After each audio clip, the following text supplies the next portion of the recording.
Why dip it up when you can dive right in?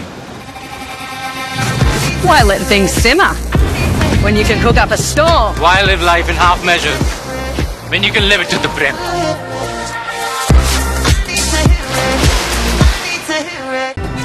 Picture అభి బాకీ హే ఇది ఎవరో చెప్పిన మాటలు కాదు, స్వయంగా తెలంగాణ సీఎం రేవంత్ చేసిన కామెంట్స్. ఇది ట్రైలరే అని, జనవరిలో అసలు సినిమా ఉంటుందని తేల్చేశారు రేవంత్ రెడ్డి. దీంతో తెలంగాణ పొలిటికల్ గ్రౌండ్ లో మూసి మంటలు ఇప్పుడిప్పుడే చల్లారేలా అవకాశం లేదనిపిస్తోంది.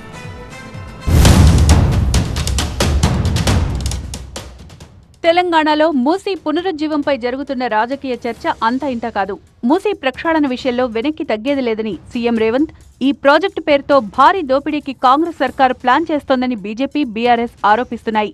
మూసీ ప్రక్షాళన పేరుతో ప్రజల ఇళ్లు కూల్చుతామంటే ఊరుకోబోమని హెచ్చరిస్తున్నాయి. ఇటు అధికార పక్షం దూకుడు, అటు విపక్షాల నిరసనలతో మూసీ రాజకీయం ఎప్పటికప్పుడు పొలిటికల్ గా కాకపుట్టిస్తోంది. శుక్రవారం యాదాద్రి భువనగిరి జిల్లా సంగెం దగ్గర మూసీ పునరుజ్జీవ యాత్ర చేపట్టిన సీఎం రేవంత్ ఈ అంశంలో అసలు సినిమా ముందుందని డైరెక్ట్ గానే చెప్పేశారు. రాబోయే 30 రోజుల్లో మూసీ ప్రాజెక్టుకు సంబంధించిన డిజైన్లు ఖరారవుతాయని, జనవరిలో వాడపల్లి నుంచి పాదయాత్ర చేపడతానన్నారు. చార్మినార్ దగ్గర కదం తొక్కుతామని ప్రకటించారు. మూసీని బాగు చేయని తన జన్మ ఎందుకని, ఈ ప్రాజెక్టుకు అడ్డుపడితే తొక్కుకుంటూ ముందుకు వెళ్తామని స్పష్టం చేశారు. నరేంద్ర మోడీ గుజరాత్ బాగు చేసుకున్నప్పుడు నేను నా తెలంగాణను బాగు చేసుకున్న బాధ్యత నాకు లేదా? 40,000 కోట్లతో నరేంద్ర మోడీ గంగా నదిని ప్రక్షాళన చేస్తే తెలంగాణ బిడ్డగా ఈ మూసీ నది ప్రక్షాళన చేయకపోతే ఈ జన్మ నాకెందుకని నేను అడుగుతున్న మిత్రులారా మిమ్మల్ని.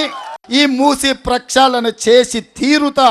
ఎవడెవడైతే బుల్డోజర్కి అడ్డం బంటా అంటుండో మీరందరూ పేర్లు ఇవ్వండి. మా నల్గొండ నుంచి లక్షలాది మందిని అక్కడికి తీసుకొచ్చి వాళ్ళ సాక్షిగా మీ మీద నుంచి బుల్డోజర్ తోలకపోతే నా పేరు మార్చుకుంటా. మరోవైపు మూసీ రాజకీయ రగడ ఇప్పుడప్పుడే ముగిసేది కాదని తన వ్యాఖ్యలతో క్లారిటీ ఇచ్చేశారు రేవంత్. జనవరిలో వాడపల్లి నుంచి పాదయాత్ర చేస్తానని ప్రకటించడంతో పాటు త్వరలోనే మూసీ ప్రాజెక్టు డిజైన్లు ఖరారవుతాయని ప్రకటించడం ద్వారా ఈ అంశం వచ్చే ఏడాది కూడా పొలిటికల్ హాట్ డిబేట్గా ఉండబోతోందని పరోక్షంగా సంకేతాలిచ్చారు తెలంగాణ సీఎం. మరోవైపు రేవంత్ బెదిరింపులకు భయపడబోమని బీఆర్ఎస్ అదే స్థాయిలో రియాక్ట్ అవుతోంది.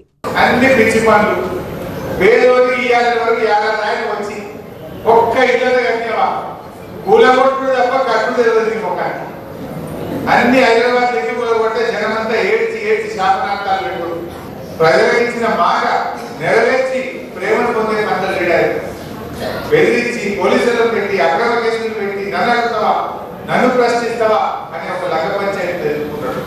కానీ ఎప్పుడైనా న్యాయం తెలుస్తుంది, ధర్మం నిలబడ్డది తప్ప ఈ గుర్త చప్పులకు, ఈ బెదిరింపులకు ఈ తెలంగాణ ఎప్పుడు భయపడదు, గట్టిగా పోరాడుతుంది. తెలంగాణలో చాలా అంశాలు రాజకీయంగా హైలైట్ అవుతున్నాయి. కానీ మూసీ ప్రక్షాళన వ్యవహారం మాత్రం ఎప్పటికప్పుడు రాజకీయంగా మంటలు రేపుతోంది. మరీ ముఖ్యంగా కాంగ్రెస్, బీఆర్ఎస్ మధ్య ఈ అంశం పొలిటికల్ పంచాయతీకి కారణమవుతోంది. దసరా, దీపావళి వేళల్లోనూ మూసీ రాజకీయం హాట్గానే సాగింది. ఇప్పుడు రేవంత్ వ్యాఖ్యలతో సంక్రాంతికి కూడా తెలంగాణలో మూసీ వేడి నివురుగప్పిన నిప్పులాగే ఉండబోతోందని అర్థమవుతోంది.